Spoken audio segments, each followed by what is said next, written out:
What's up, everybody, and welcome to Season 2, Episode 10 of the Mark Mo Show podcast. This is our Season 2 finale. I'm your host, Mark Maloney, and alongside me here, AK219, Aiden, spelled the right way. Aiden Maloney, how you doing? Feeling pretty fantastic today, you know? Yeah, not bad. Not bad. Not bad. Living that beautiful American dream, as they say.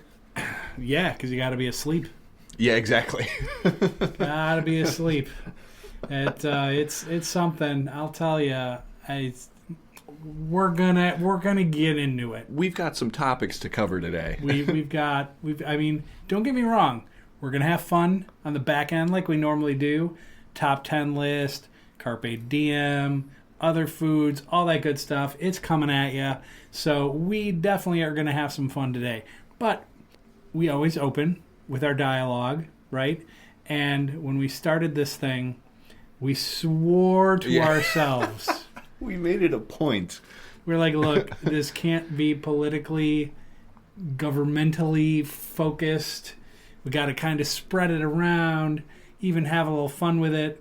And so, to our credit, we did that a little bit at the beginning. We held pretty true to that. We'd throw our punches where we could. Right. We talked about like relationships, and we talked about like friendships and like real shit that we deal with on an everyday basis. So I think we did a pretty good job of that. However, when certain individuals and government types continue to give you content again and again and again, it's hard not to. Right. When satire is dead because of how dog shit the American government is. Oh, yeah. And you know it's bad, right? When people who, let's say, make content for a living, or I guess just do it for fun like us, they're the ones who have to bring awareness to this, right? For sure. Comedians and just goofy podcasters are being more critical of the government than the news, which is supposed to do that. Right. And they don't. And it's just, it's garbage. Yeah. And I was thinking about this today because I was going through YouTube and I was watching some old comedy clips and stuff early this morning. And I have a feeling if George Carlin was still with us today, like literally, I think his tour would be him walking up to the mic being like, I told you guys, good night, and just walk off. Yep. He doesn't need to say anything else. He was telling us in the 70s, 80s, and 90s everything that we are experiencing today. Yep. We just chose either not to believe him or not to do anything about it, and here we are. Yep. Here we are in this. We'll talk about this too. Let me get through some particulars first, like we normally do at the opening of the show. We produce new content weekly, all podcast platforms, YouTube. I also have some one-off interviews that we do 2 or 3 times during a season. I have kind of a mini waiting list, so that's a good problem to have, I suppose. Very true. We definitely want to get some people on soon. And those are always fun and informative. Kind of local. We're here in Valparaiso, Indiana, kind of the middle-ish of the country, so to speak, and most of the people I talk to are kind of in this general area. Although I have the ability to expand with that, so we'll have to see how coming seasons play out, and how we're going to do that if we end up doing the Mark Mo Show once a week, and then maybe the interviews once a week. That's a lot of heavy lifting. We'll have to see. We'll have to see how that goes. But everything's on the table for sure. And if you like the Mark Mo Show, check out my radio show, which is called After Hours. The stream's at WVLP.org. If you have a TuneIn app, you can get it that way. It is 2 hours of uninterrupted Celtic punk like Dropkick Murphys and Tossers and Flogging Molly, all those kinds of bands. And alt rock. Every Tuesday night, 9 p.m. Central Standard Time, and Friday, 4 p.m. Central Standard Time. You should also check out Guys Being Dudes, AK219. More importantly, where he's creating all this great new content, gaming content. Aiden, spelled the right way. I didn't get to. I was gonna watch the most recent one, and then sleep. Yeah. Yeah. What are you gonna do? But why don't you tell the fine folks what's new? What's cooking is some excellent gaming content, like you mentioned. And there's this game I've been kind of addicted to, which we talked about last week, called AV Assembly. Mm-hmm. You get to build your own planes, and there's like a career mode and everything. So I did that again. That episode came out 2 days ago, and it's so fun. It's so fun, and I know watching a goofy goober just build airplanes is maybe not for everybody, but I like to think it's pretty entertaining, and it's super fun for me to do. So it's just a grand old time. And then, of course, horror games. I love horror games. So the horror games are fun. The one where you're creating the planes, I find hysterical, because it's just not the fact you're sitting there and you're creating planes, because there's a lot of games like that you and I have played forever, where you just kind of get to be creative. Hell, Minecraft is one of them. Yeah. And so that's part of the fun, because we can sit there and watch you create and just sit there and go, oh, that's not going to fly. Right. You know? Yeah. Because we can kind of just be like a side seat driver as you're doing this thing. But then, just to discover, oh, shit, it flew. Right. Or like the maneuverability is a lot better than you thought, or quite frankly, just your commentary as you're going through the process, I think, is hilarious. So, well, thank you. Everybody should definitely check that out. And boy, oh boy, I think that's about it for the particulars. We usually take a week off after a season to kind of re-up a little bit. Yeah. Maybe next week I'll do one of the interviews and just kind of have that in the chamber, so to speak. So we'll see how that goes. But we always let you know in the social. So check us out: Facebook, Instagram. What's the one with the @ symbol? The @ symbol. Threads? Threads. Yeah. I'm on Threads. Blue Sky. And 12 other people. Right. We're on Threads. I'm still on X, because I don't care. Like, I go on there, and here's what's interesting. Maybe you folks have dealt with this too. So I had a friend who's, I'm off X and blah, blah, blah, and it's, I get all this crap on there.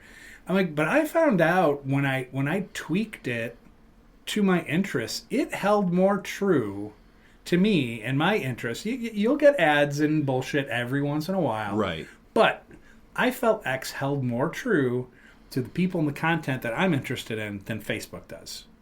That's true. Absolutely 100%. I've always, and you can kind of curate it, right? You can click like the triple dots, be like not interested in this type of content. Mm-hmm. And some algorithms handle that better than others. I know Facebook is just stubborn, and in my opinion, crap. it's dog shit. Yeah. I think I've mentioned this a couple times on the show. I really don't use social media that frequently anymore. Yeah. Usually it's just like Reddit for memes or news or something. But yeah, I cannot stand most social medias because of that exact reason. Yeah, that part bugs me. I like that I can go on and wish my friends a happy birthday. That's true. I like that I can reach out to people I haven't talked to in a while. Like, I'll every once in a while scroll through my friends. I'll be like, oh shit, and just like drop someone just a message every now and then. So I guess I'm using it for its true purpose, right. Perhaps. That is true. So I kind of use it that way. But when you, like, especially Facebook, when you just kind of go through and scroll, I rarely these days see my friends. It's just like ad, right. Or it's what they think I'm interested in. I'm looking at suggested posts. I'm like, why? But it's mostly that now. Right. Like, every once in a while, and then like 5 days later, I'll see someone's post, and I'm like, why didn't I see that on day one? Right. Why didn't I see when they posted it? So yeah, Facebook's jacked up. Yeah, and this was a couple of years ago, but once Facebook and Instagram, the Meta products, switched from the timeline actually being a timeline of most recent posts from your friends, to their algorithm suggested posts, you'll see posts from like a week ago, and it's like, I didn't know that event was going on. Oh, that's because the post is 7 days old. Yep. And then all the new content, what are you going to do? You have to wait 7 days to see it? It sucks. It's absurd. It's absurd. I think you should have more control over your feed. And if the time factor is more important than the content, you should be able to choose it. Right. You should be able to sit there and go, nope, I want when things are posted, and then if you have like things you're interested in or your friends' posts or whatever, let me choose. Right. Let me choose how I want to view my page. Instead of you guys being like, oh, here's this algorithm, and here's this, and here's that. And look, I get people advertise. Hell, we're going to probably get in that realm soon enough. And you want to, get stuff out there so people can see it. But I would rather have it be like 75% what my friends are posting and what they've posted recently, or events that I've said I'm interested in. Right. We'll keep showing that shit. So I remember, like, oh yeah, that's coming up tomorrow. Right. I literally have to go to the events tab to be like, oh shit, yeah, that's coming up, and I have to remember to do that, because if I don't, it's going to be too late. Right. And then it pops up, and it's like, oh yeah, that started 20 minutes ago. So they've got a lot to do. Yeah, absolutely. But this isn't what our talk was about. We got off the highway a little bit, but ended up in the Badlands, but we find our way back. We always do. Yeah. We always do, for better or for worse. Right. But here's the deal. It's a holiday, so to speak. Today for us. Yesterday for... Independence Day, I suppose they became independent of certain people. Right. Yeah, I'll still celebrate being independent of the Brits. Oh, for sure. As a matter of fact, that was my one. Actually, I've had a couple posts, but my first post was the flag of Ireland. And it's like, Dear America, enjoy you beat England Day, or whatever it is. So I found that pretty funny. Yeah. But like that in itself, in its nature, sure, why not celebrate that? That's great. I mean, Mexican Independence Day, they have their day. Ireland, 1916. I'll get that tat someday. Yeah, so I get it. You're independent from an oppressive regime. Ho, and here we are. Oh, curious. Wow. We've come full circle. We've come... we always do. I thought it was just this show we'd come full circle, but nope, in reality, in real life, so... Think of all the future Independence Days all of these Middle Eastern countries will eventually have from us. From us, yeah, exactly. It'll happen the way we're going down this hellhole. But anyway, as the sun tonight will set and there'll be fireworks and all that kind of stuff, it's setting over a divided America. So, like, think about like the streets of L.A. echoed with sounds of both celebration and despair tonight. I'm sure that's going to be the case, right? So a city that was once kind of a symbol of hope and opportunity as everything expanded from east to west, it's become a battleground between the government and its own citizens. Mass raids conducted by ICE incites fierce protests and forcing communities to rally to support their loved ones. I think they're doing another King's thing today. I don't know if Valpo's doing it. I know some towns are definitely doing it. But, it's forcing these communities to rally in support of their loved ones, many of whom are targeted for deportation. Right. It's just, the air is just thick with tension. Tear gas, flashbang grenades, fill the space where chants for justice rang. Trump, bolstered by this wave of populist fervor, has declared that the nation was under invasion. Ooh, spooky language. Right. Spooky language, as Carlin used to say.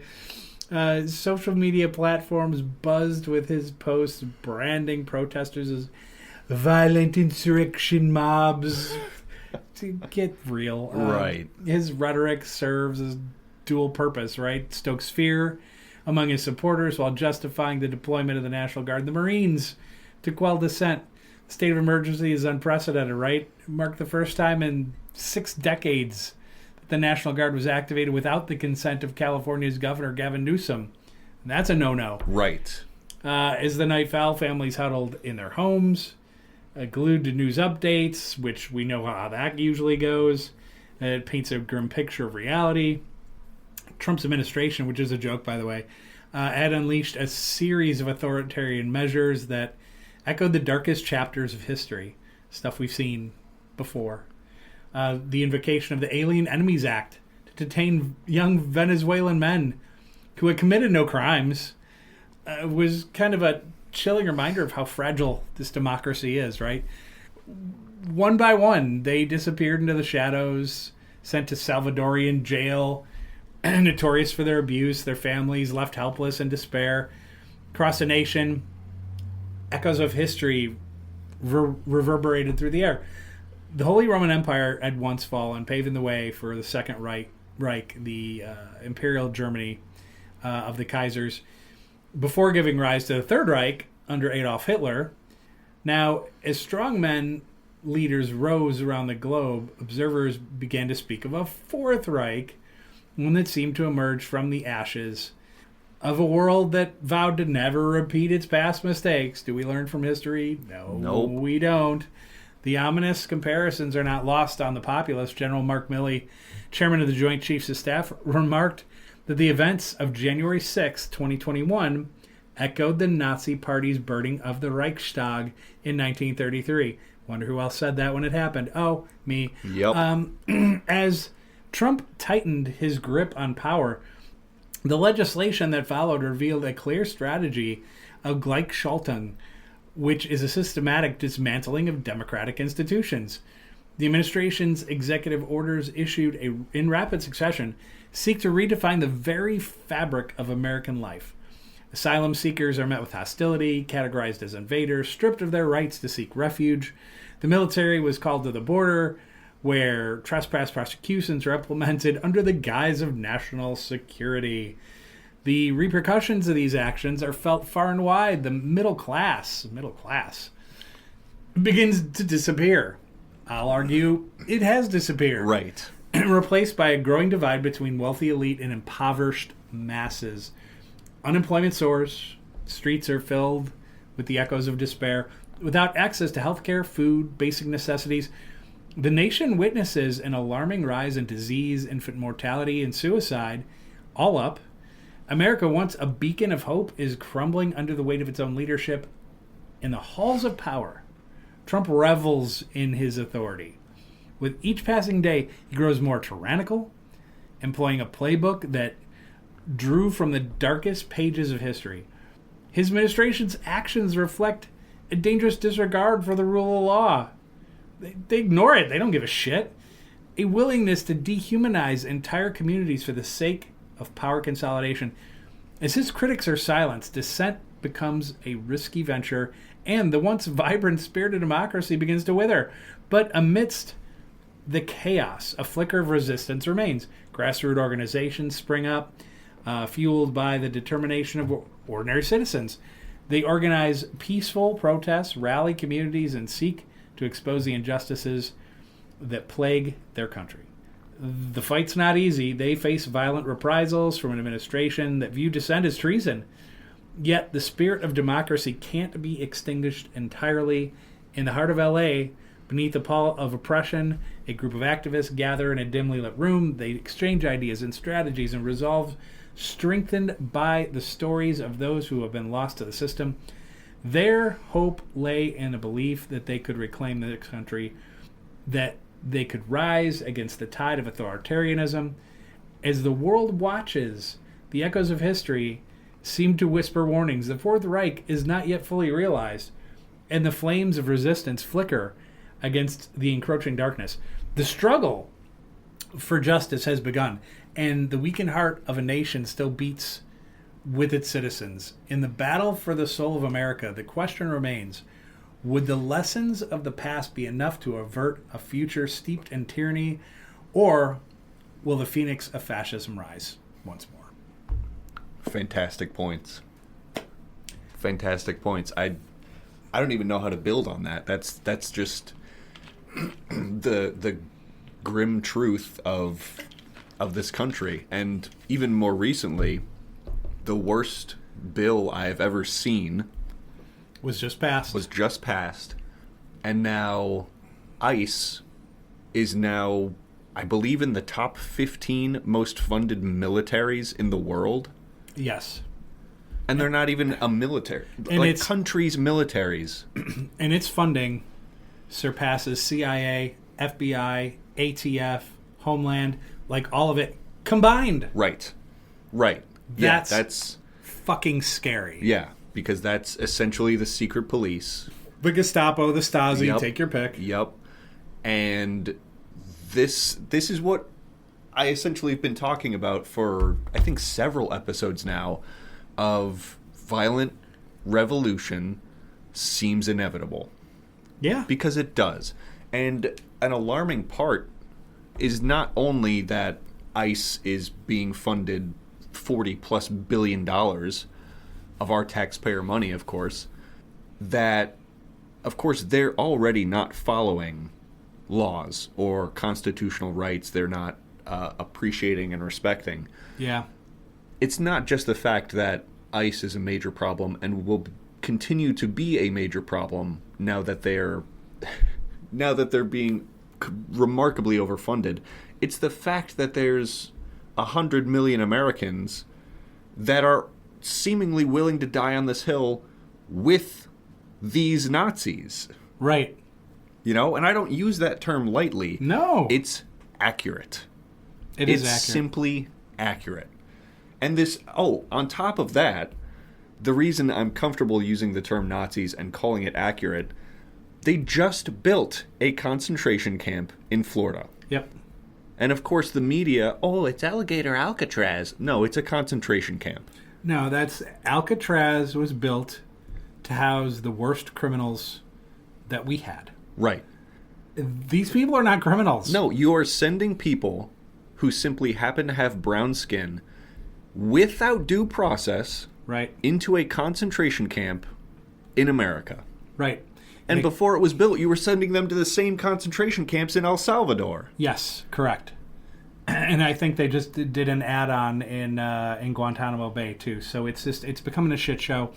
And quite frankly, I guess we would call this a massive red flag, right, for what is coming.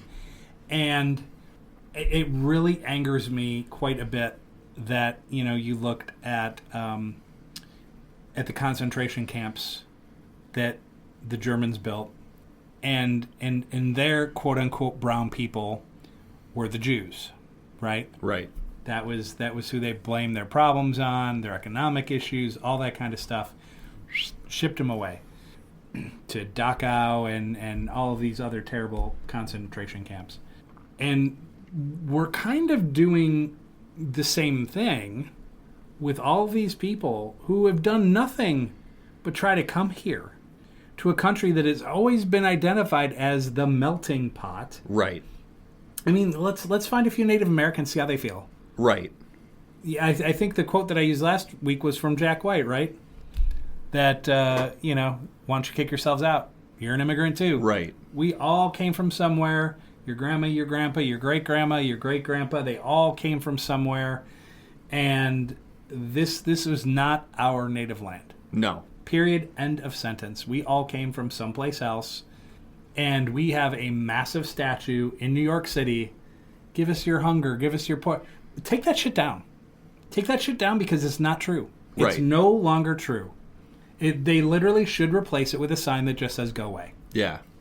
Because that is the sentiment of this particular administration. They don't want you. Right. Unless you're Caucasian and have money. Then they're happy to take you. Right. It's really quite disturbing. This is not, as a little kid growing up, this is not the America you read about in the history books. Quite frankly, the America you read about in the history books is not truly America, because you're not going to sit there and spend weeks talking about things like the Trail of Tears. Right. You're not going to sit there and talk about the Tulsa riots, which have now one of the things that have led to our Juneteenth holiday. Right. Which who knows how long that one's going to stick around. So there is a history of this country that I feel gets swept under the rug, and the people with the power and the money can do that. Yep. They can do it easily. And then as history books are written and all this other stuff, there's this old quote, and I'm history major from Loyola, so history's kind of my thing. So there's this old quote that says the history is written by the winners. Right. And that's kind of true. And so unless something is done in short order, the history that these guys are going to write is not going to be a representation of everything that's going on. No. And they're not going to tell the story about the other half. That's for fucking sure. Yeah, it's disturbing. It's disturbing. I just hope that future history books will contain the truth, or at least damn near close to it. But yeah, I fear it's exactly as you said, history is written by the victor. And you know, how quickly we forgot how terrible 2016 through 2021 was. Oh, yeah. And just re-invited that horror. Yes. Re-invited that horror. And the terrible thing is, we're commenting on it, right? We're providing insight. We're telling the tales of the present, how perhaps it should be written in future history books. But the people who are being oppressed, right? Those who came from Mexico or Cuba, any of these, you know, Central American countries, they're the ones who are being targeted, right? Yep. Who's, besides communities, you know, who's sticking up for them, right? Right. Is it really coming down to individual communities? Hey, Second Amendment people, this one's for you. Individual communities being these well-regulated militias. Yeah. It's absolutely going to come down to that, because every social media app is owned by a billionaire. Billionaires don't care about fascism because it protects capitalism. Yes. Which allows them to continue being billionaires. Which is shocking to me. It is shocking. And it's shocking. It's difficult to organize when every social media app is owned by people who do not want you to organize. Mm-hmm. So I guess my piece of advice is just stay strong and communicate within your communities, because shit might get kind of crazy. It might. I know there are friends of mine that are going through the process of dual citizenship. They're getting their citizenship in other countries and formulating exit plans. Right. For their retirement or early retirement. That's something I have the ability to do.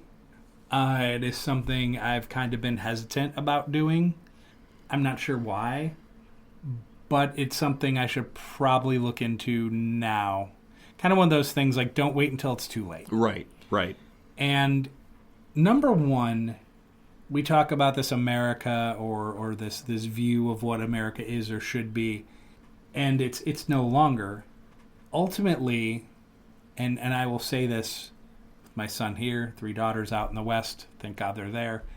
I say this in that you need to take care of yourself. I've been someone that has focused my life on helping others.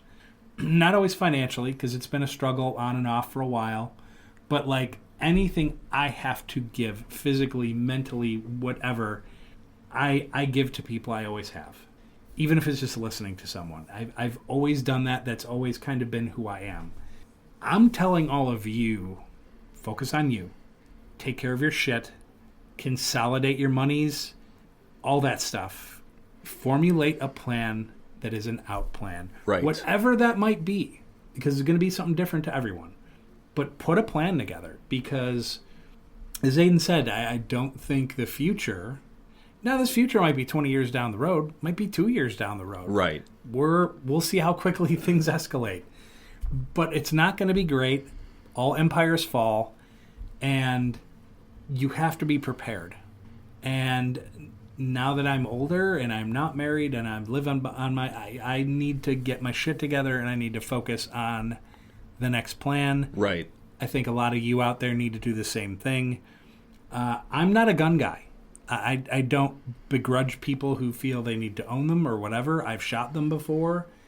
I get the like for them, for the people that have guns. But I'm getting to the point where I feel like I have to have one. Right.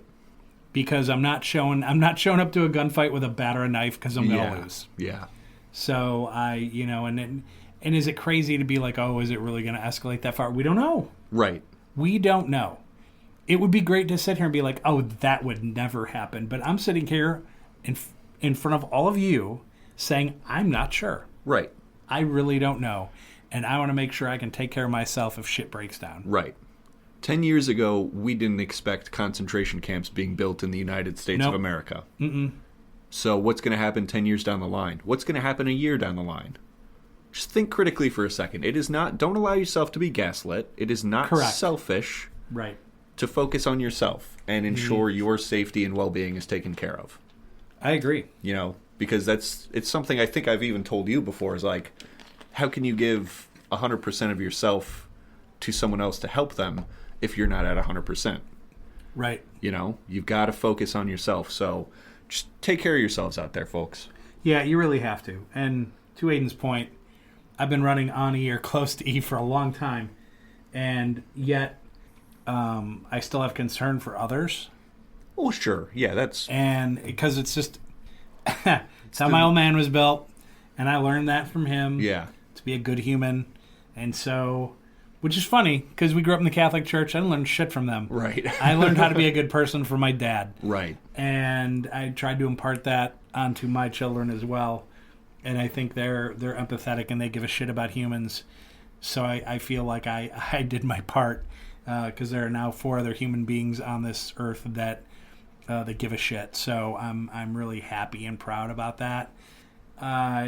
What I'm kind of worried about is not so much myself. If I have to knuckle down one day and be like, screw it, and just like pack bags and do what I need to do, and whether it's going to some remote corner of this country or whether it's getting out of this country, whatever I decide to do, I'll do it. But my concern is for my 4 kids, and I think any parent would have that concern because they're a younger generation. Because this hot mess that the boomers, and partially the Gen Xers, but it's our fault in that, and I've said this before because we've had generational discussions on the show before. Yeah. That I think Gen Xers, like that meme where like it's a Friday, like leaving work, and the guy's like, fuck this, and he like drops everything on his desk. I feel like that's been Gen X since about 9/11. Yeah. Like we've just been like, okay, it's enough, and we just dropped everything, and we've kind of checked out overall generalization overall as a generation. Like we're just like, fuck this, and we focused on ourselves. The boomers, we know what they've done, right, and it's pretty unforgivable. Once again, not all of you, but generalization as a group, not great. And we've left this mess for millennials and Gen Zs to kind of figure out. Right. And it really worries me. Also from the standpoint of like future conflicts, future wars and drafts and all this. I'd be like, I would tell all of my kids, and I'll tell him, he's right next to me, I would say, do not fight for this place. Nope. I'd dig a hole in your backyard and live in it. Whatever you need to do, you do it. But it's not like it was World War II and everybody had that patriotic fervor. It's just like, yep, F Hitler and F the Emperor of Japan and Mussolini and all these guys, and let's go. Right. It was different then. It was incredibly different then. Now it's like, where am I going, and what do you want me to do? Right. No. Right. There's no way. So it's an issue. It's a problem. I wish I had an answer. I wish I had answers, and I don't. Sometimes we offer those up for you fine people, and I don't know. I got nothing for you. Yeah. How do you end a segment that's still ongoing? It's ongoing. It's depressing, and I'm not sure it ever gets back to where it once was. No. And this was an interesting point that's kind of been replaying through my mind is I've kind of been interested in politics, political science, the system as a whole ever since I was a teenager. And I always thought that a 2-party system with first past the post voting always will do this. Yeah. It will always end up leaning right. It will always end up, especially in a capitalist society, it will always end up being fascism. That's always been my thought. Yeah. Because first past the post always means you'll end up with a two-party system. In America, it's closer to a one-party system with one overarching billionaire and corporate funding of these parties. They're essentially playing for the same team, only one team wants to build concentration camps and the other one doesn't. Correct. So I asked the question, was this inevitable? Was this inevitable to happen to this country? Perhaps. You know, because we don't have 3 or 4 or 5 political parties. Right. We don't have ranked choice voting. Was this inevitable? I think it was. I really, when you look over the course of time history and political science, which I also took, I think it was kind of inevitable. When you set up a bipartisan system, it gives those in power the ability to acquire more power Right. for themselves. Because it's very easy when you have A and B to keep them at odds with each other to then go do whatever it is that you want to do. Right. And if you're trying to consolidate power and acquire power and money and everything else that goes with that, it's very easy to do that because you're going to tell one side, ooh, you need to be afraid of that, you need to be afraid of this, and Right. so on and so forth. And you just kind of keep these scales of justice back and forth and back and forth. Meanwhile, you're just taking what you want to take. Right. And I think that's exactly what they're doing. Right. You have a nation fighting a culture war when we should have been fighting a class war this entire time, because a house divided, a nation divided, look where we are. Yes. You know? Well, nation divided cannot stand. Yep. And here we are. Yep. Curious. Yeah. So, that wasn't a fuzzy feel-good beginning of the show by any stretch of the imagination, but, we're sitting here recording on July 4th, and it doesn't have the same meaning.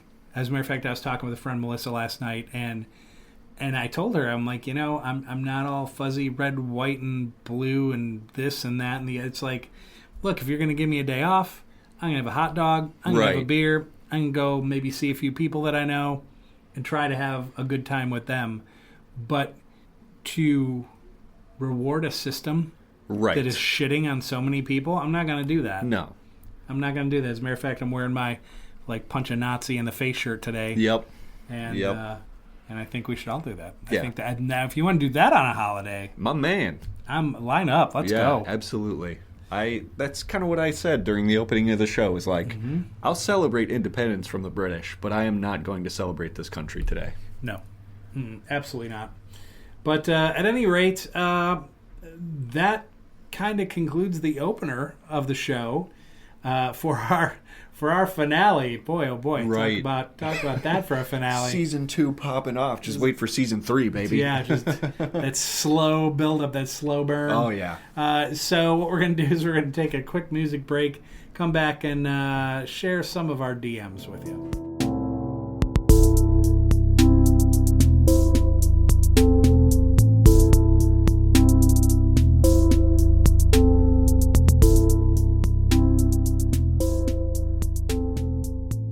All right, we are back, everybody, and I know you're all feeling happy and good now with that intro. Very hopeful, I'm sure. Very patriotic. Very patriotic. Proud to be American. That's all we can sing. Even if we wanted to sing it, that's all we can sing. We're not taking a strike. Not for you, Lee Greenwood. No. Always been more of a CCR fortunate son, man. Yeah, absolutely. Yeah. Or Born in the USA. Sorry, Bruce. That's all I'm saying. You don't get your dime on this one. Hell no, brother.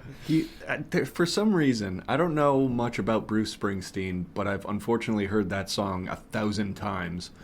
He sings like he's like holding in a shit. You know? He absolutely does. He absolutely does. Am I crazy for thinking that? I've got a hernia. Oh yeah, he sure does. Oh no, Bruce ran out of his hemorrhoid cream again. He really did. Oh no, he really did. It's a problem. It's definitely a problem. No, we're My favorite thing is how all the Red Hats love that song. Way America, and it's like, oh, you need to listen to the lyrics, my guy. Do you read the lyrics? Do you know how to read? Oh, they don't. Yeah. They don't, and clearly the representatives of this country don't either. Because Fuck, like, right. I voted for what? Yeah. Did you read it, asshat? No. Okay, great. Garbage country. It's a shit show. It's a shit show, and we do have listeners in other parts of the world.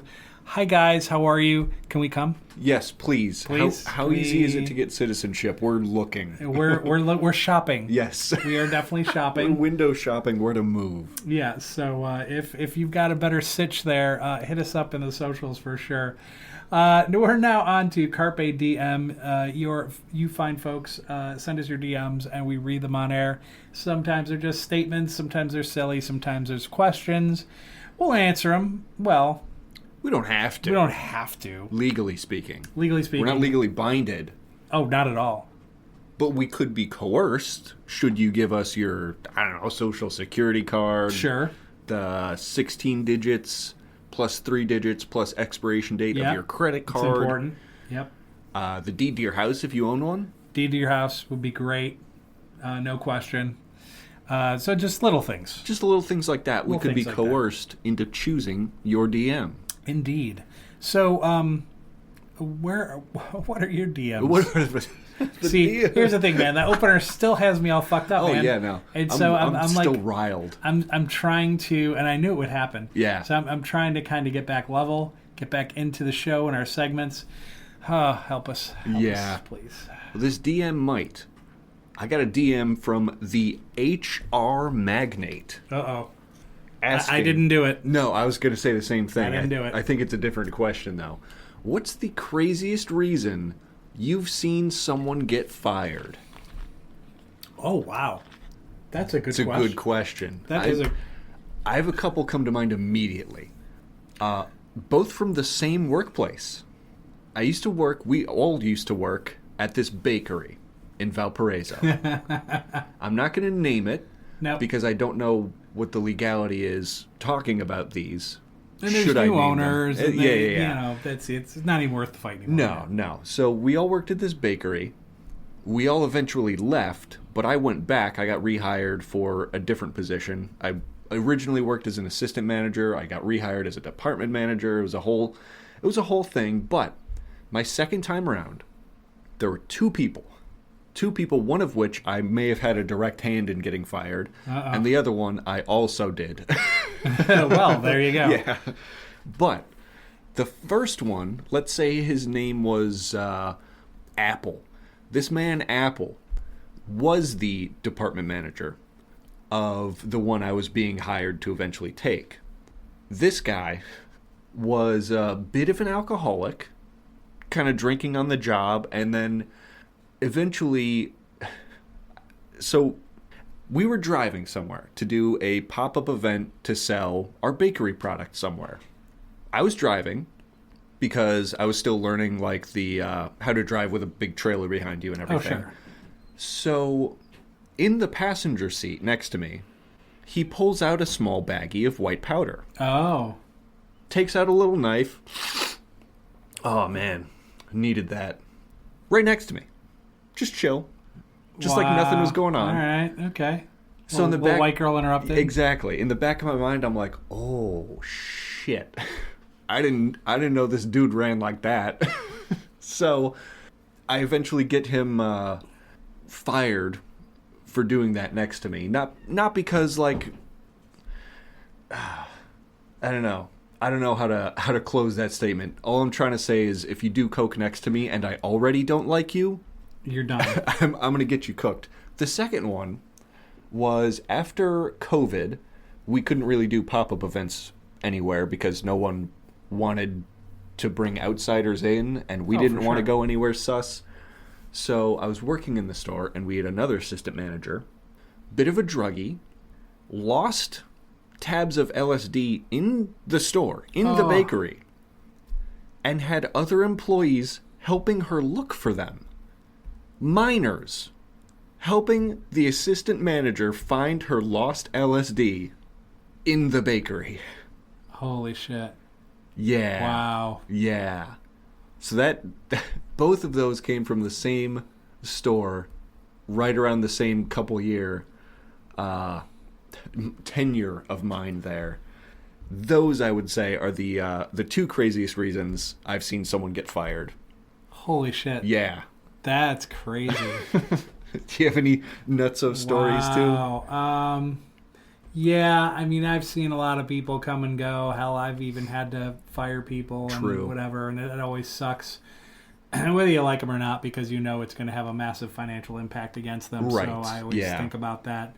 And been on the end of that a couple of times myself. It's just never a good feeling. But I think about this one. Now, for all of you folks outside the United States, and I'm sure you understand the game of baseball and what baseball is and all that, right? So I'm working at a place, it's no longer there, unfortunately, is called Fun Time Square. It's really cool place. And so it had like race cars. You could do like race car stuff. It had these boats. Well, it was like a big inner tube, and you can go with these boats and like bump into each other and squirt each other and all that kind of stuff. Had mini golf and had batting cages. Kind of a neat place. Oh, and a little arcade. So I got a friend a job there, and the way the batting cages work is that the cement pitches downward, so all the balls will eventually, no matter where you hit it, the balls are going to kind of go down and collect most times back behind this net, and then because everything's pitched downward, it goes into this big dish, I guess you could call it. Yeah. Yep, and it goes in this thing, and then there's all these conveyors that pick up the balls that go into the machines that shoot the balls at you. Right.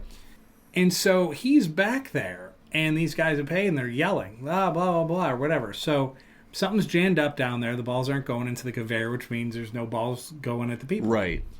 So my friend runs back there. So there's like this little path that you walk back behind. So you have like a gate on, or like a fence on one side and mesh on the other to protect you from the ball. Right, right. The ball comes at you, and just mesh, you're going to get hit anyway. Yeah.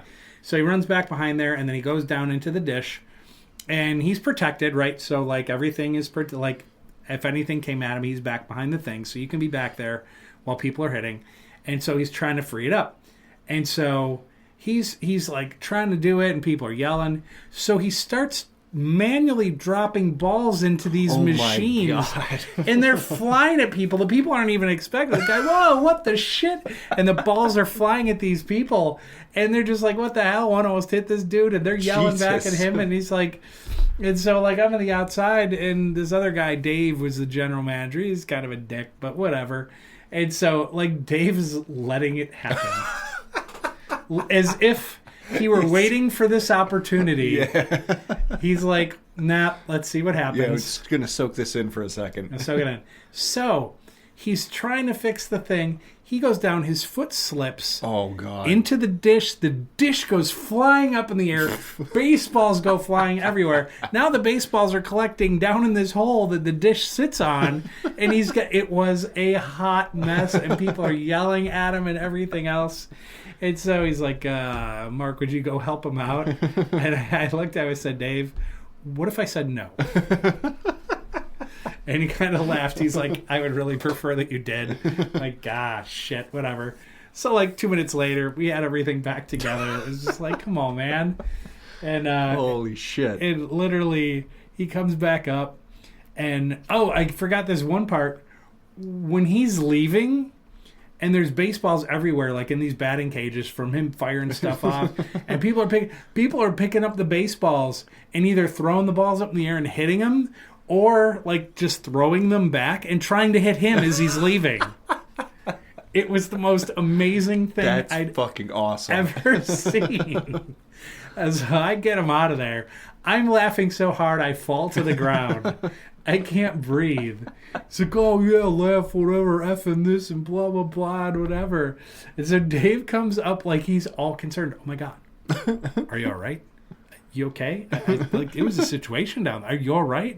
He said, oh man, and blah, blah, blah, and this and that. He's like, yeah, I really saw that. And he's like, the dish and everything, just like, I know, right? He's like, yeah, man, you're fired. And just like that, that dude was gone.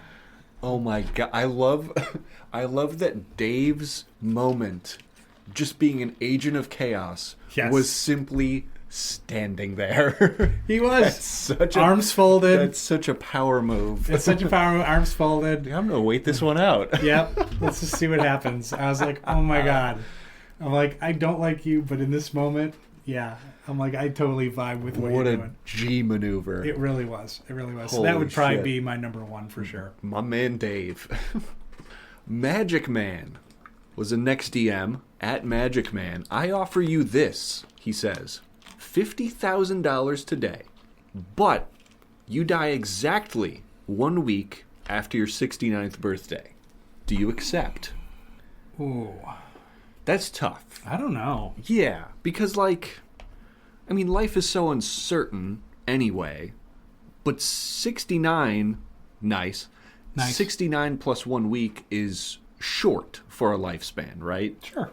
You know, usually humans live to 75, give or take, except in the U.S. where our life expectancy is lower it's because going right in the toilet. Yeah, we don't have health care. But 50 grand, is 50 grand enough to potentially shorten your life by 5 years? Yeah, because it is a life-changing quantity of money. It would lift a lot of stress of today. Yeah. But is 69 plus a week too young? Is that trade worth it?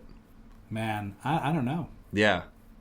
I don't know. I feel as if the amount were larger, I would probably, like, if we're talking maybe 200, 250,000, I think I'd say yes. Sure. But 50 grand, I don't know. Like, you made the perfect comment about not having health care. I have a problem with my liver, something with my lungs, whatever. People get in your 60s, start having health problems. Right. I have something like that, and I don't have health insurance. 50 grand's gone anyway. It's gone anyway, yeah. And now an argument for would be, okay, once you get in your 70s and 80s, isn't that the I can't see real well, I can't hear real well, oh, damn, I just shit myself. Like, isn't it those years? The quality of life, right. So... now, I'm not saying all people in their 70s are that way. Some people make it into their 80s and they look like they're 60. And it's like, man, you won the lottery there. So maybe, and plus, the other day, I had two girls tell me, because they're like, how old are you? And I said, guess. And they both, like, said in my 40s. And I'm like, I love you guys. You guys are amazing. But I've had that, like, happen before. Like, people tell me I look younger than I actually am. Right. Which, to my father's credit, people always said that about him as well. So, you're welcome. You're welcome for that one. Yeah. You're welcome for that one. Finally, good genes. Finally, something that is going to pay off. You look a little bit younger than you are. But yeah, I don't know about that one. I'm on the fence. I don't know if I have an answer. That is a very... that's tough. I think it's a well-balanced question. Sure. Oh, yeah. Because it's tough to answer.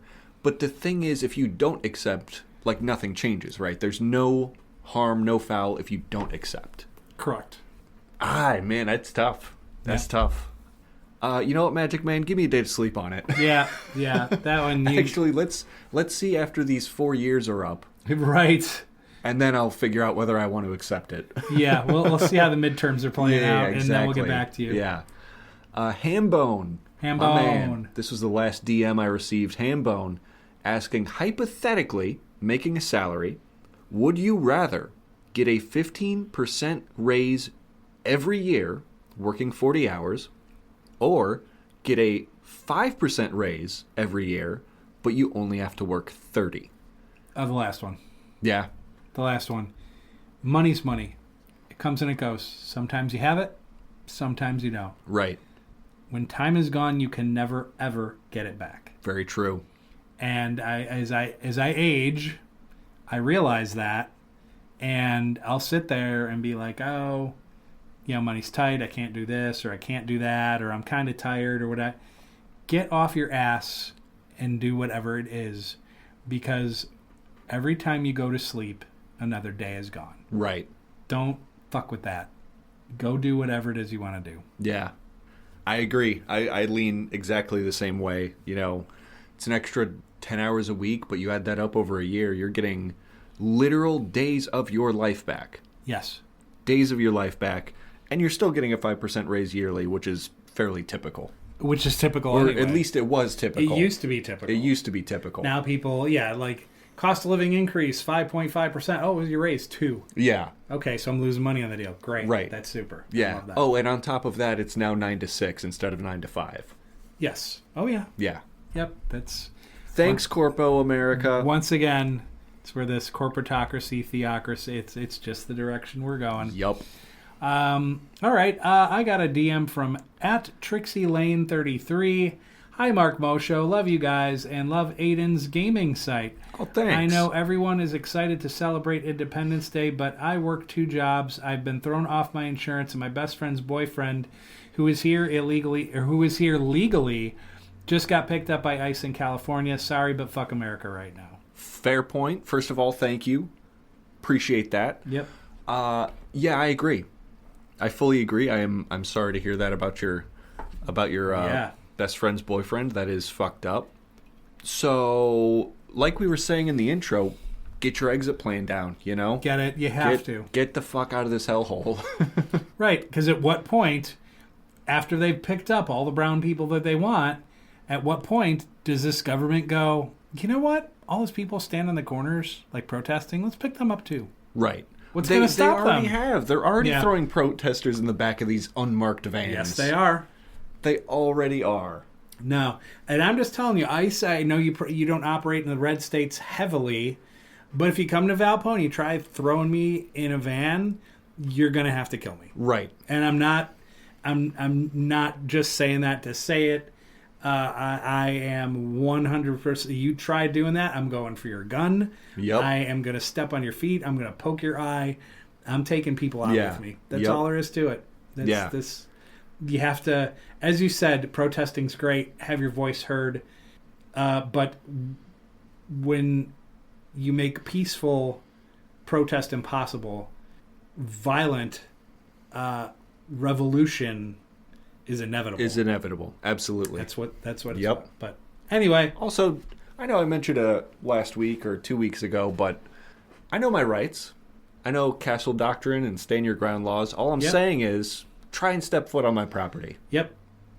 Oh yeah. Go ahead. Yeah. And here's what's funny, Aiden, and we'll get back to the DMs in just a second. Here's what's funny.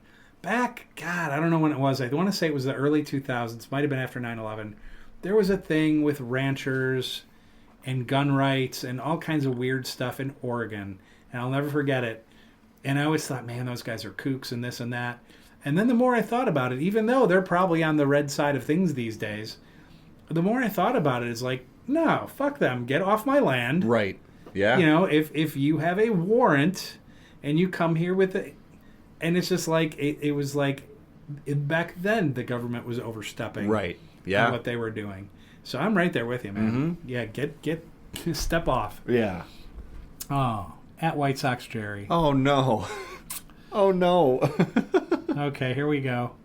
Good and bad, and good and bad. I can't take this. Oh, Jerry. Jerry, they tease me, and then they lose a bunch of row again. They are the second worst team in baseball. Who am I kidding? I'm going to go sit on some fireworks. Oh, no. Jerry. Oh, no, Jerry. Oh, Jerry. My heart goes out to you. I would say there's a team in the North Yeah.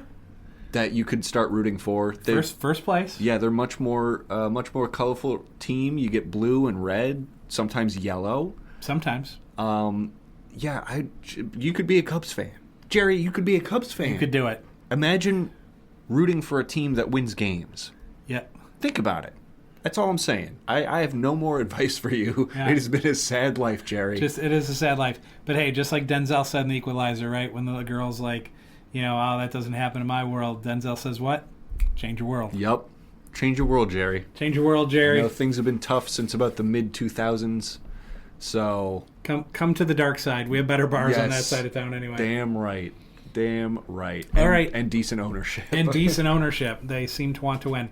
At Professor Puffin Stuff. Oh, my man. We will all die. Oh. That is a certainty. Man, he is just with the vibe of this show today. Thanks, Professor. Thanks, Prof. We will all die. That is a certainty. The amount of PFAS and microplastics in all our bodies means we will just die faster. This is true. Thank God I am a Gen Xer because it means I don't give a shit. Oh, Professor Puff and stuff. Yeah. I love you, dude. My man. You can thank DuPont for all the forever chemicals. And they're still making them, by the way. They just changed what it's called. Correct. So, yeah, thanks, DuPont. You're actively killing people, I've heard.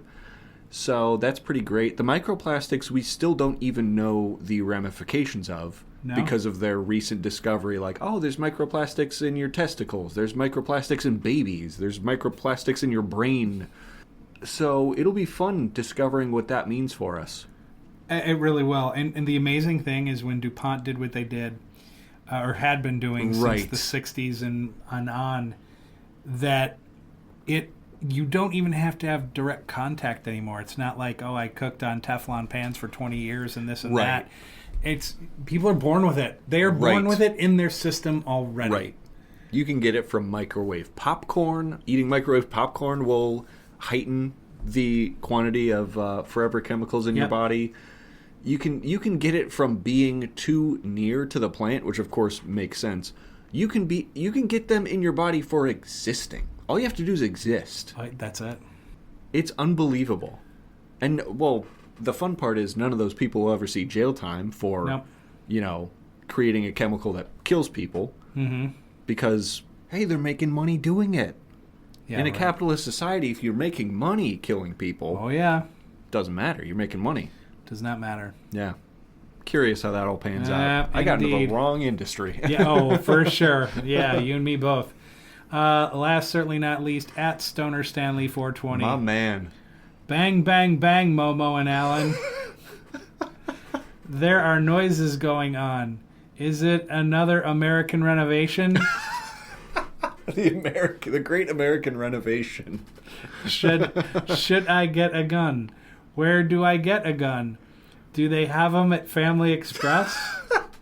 People should smoke more. Oh, shit. I didn't know Stoner Stanley was a local calling out Family Express. He really did. You know, Walmart used to sell guns. They used to. And then they stopped selling guns. Them in Dick's, right? Yeah, I think so. Yeah. They used to have a hunting section at Dick's Sporting Goods. Yeah, it's curious. Curious that. Stoner, I think... Well, if you're in Indiana, I think you could just walk into a store and purchase a gun. Yes. Because, hey, we roll like that, I guess. Yes. The American Renovation is fucking awesome. I love that idea. It's just like, yeah, fascism is here. You know, we've got an actual American Gestapo. But what if we just change how it looks a little bit? What if we just renovate a little bit? Change the drapes. Pull up that carpet. Oh, my man. Shit. My man. Bang, bang, bang to you too, Stoner Stanley. Absolutely. I say a big thumbs up on the American Renovation. Do you need a gun? I'm not going to advise you on that. No. I'm not going to advise you. There are gun shows, Stanley. I don't know if there's one kind of where you're at, but from what I hear, the gun shows are kind of like the Wild West. So if you just show up with a couple of hundo, you can probably leave with something. Yeah. So just keep that in mind. Exactly. Best of luck to you, Stan. Best of luck. I love that guy. I do too. Yeah. Oh, he always makes me laugh. But before we go to our next break, we do have the other foods with Aiden. It is where he scours the globe for, food that would make a billy goat puke. This is real food. This is stuff people actually eat. And Aiden finds them and manages to gross us out each and every week. Yes. I'm very excited on this July 4th. Proud to be an American. Whatever. What have you found for us? I traveled to Cambodia. Oh, Cambodia. All right. Cambodia. Let's go. This little thing, actually, it's not very little in its world. It's actually one of the larger ones. Tarantula. Oh, just the spider. Just the spider. Fried spider, a regional delicacy in Cambodia. Okay. The spiders are a species of tarantula called aping. I'm sure it's like aping. I don't know how to pronounce that. I'm sorry. Okay. in a town of Khmer. They're about the size of a human palm. Oh, my. They are bred in holes in the ground outside or captured in forests. The type of spider typically used is the Thai zebra tarantula, also known as edible spider, which I will not be referring it to as. This type of spider has more potent venom than other tarantulas and has no irritating hair, so it can defend itself by biting or running away. So, of course, you wouldn't want irritating hair in your food. Oh, God, no. The, quote, the abdomen and head are crispy on the outside and gooey in the middle with delicate white meat, the article says. The abdomen also has a brown paste of organs and excrements and sometimes eggs. The legs contain very little meat but are pleasantly crunchy, they say. Tarantulas became part of the Cambodian diet by necessity during the rule of Khmer Rouge when food was scarce. That makes sense. There have been... Sure. Yeah, that checks out, actually. Starving, eat whatever. Right. People were eating anything possible to eat, and the things that were actually tasty, their quote, not mine, things that were actually tasty, like tarantulas, stayed a part of the Cambodian diet. Damn. Yeah. So, from necessity to becoming a part of the culture. That's crazy. Is very curious. Now, I'm not one for tarantula. I don't think I would be interested in trying one. And usually I'm the type of person that I'll try just about anything once. I've tried a bunch of different cricket products before, and you can never taste the crickets. It's just added protein, really. I've tried worm in smoothie before, which was also fine. You can't taste the worm, just added protein. And there's a lot of, like, hate talk about eating bugs and stuff, but, like, how's it different than any other meat, right? Yeah. You process it, grind it down, throw it on something, you'll never know it's there. It's just added protein, whatever. The point of that little rant being, I don't know if I'm adventurous enough to try tarantula. Yeah. Don't think I could do it. Something about the whole gooey on the inside makes me really disgusted thinking about it. Yeah. Or the thought of eating spider shit and eggs. Just having a bite. Yeah, I think... this spider tastes extra fecal today. Oh, that's just... Oh, come on. Unnecessary comment. This tarantula's the shit.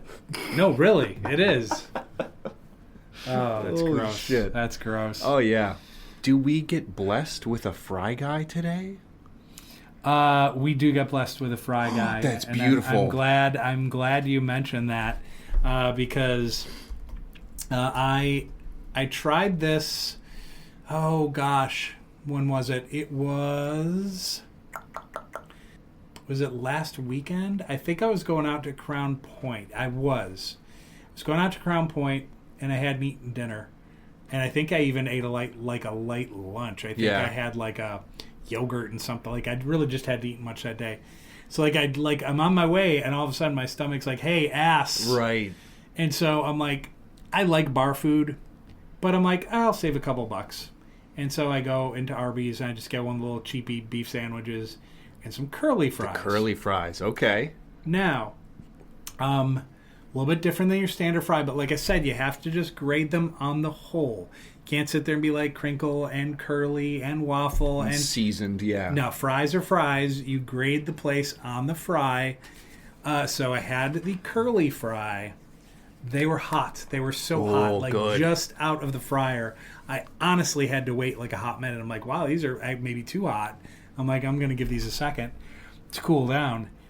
Seasoned perfectly, and that's what I love too about the Arby's curly fries. You don't have to salt them. Yeah. You don't have to season them at all. They're seasoned perfectly. And I love it when they're fried properly. So not to the point where they're in there too long and they're like too crispy. Too crispy, right. It was perfect. Absolutely perfect. And I've always kind of been like that guy. And I know Arby's has... They used to have wedges or something. I know they've got crinkle now, I think, or something. Yeah. But I always got the curlies. I'm like, nah, that's the shit. And when they cook them right, it's up there. Yeah. It is definitely up there. I enjoyed it. Taste, hot. I love the seasoned curly fries. They sell them in stores now. They sell them frozen in stores. Yep, you can get them. And they honestly, they do them justice. I've had those Yes. and put them in the oven before, and they're pretty damn close to what you get out of the fryer there. Oh man, I'm on a fence with where I want to put it. Ooh, okay. That's usually a good sign. I'm on a fence. I can't put it in the rarefied air. Sure. So, but I'm still. It's still. We're talking a strong score. I'm going to say 8.8 out of 10. That's beautiful. I think that's fair. Yeah. And you have to, as we said when we started doing this, you have to grade on the fry that you get. As you received them, right. Right, because you go to Arby's, you go to McDonald's, you go to Wendy's. If you're going over the whole aggregate, it's different than if I just roll up to McDonald's and I get some cold fries. Right. That's I gotta true. grade it for what it is. Yeah. And so Arby's, you did good. 8.8 out of 10. Arby's and Crown Point, you did real good. Excellent fries. Excellent. That's beautiful. I'm glad we got another Fry Guy Fry review. That is true, and we've got many more coming in. As I said, it's not necessarily we're going to do all fast food or anything. Like, if a restaurant has fries, I'm going to try them, and I'm going to grade them, and that's what we're going to do. Damn right. Hell yeah. All right, well, that was this week's Fry Guy and the other foods. We're going to take a quick break. When we come back, you just made the list.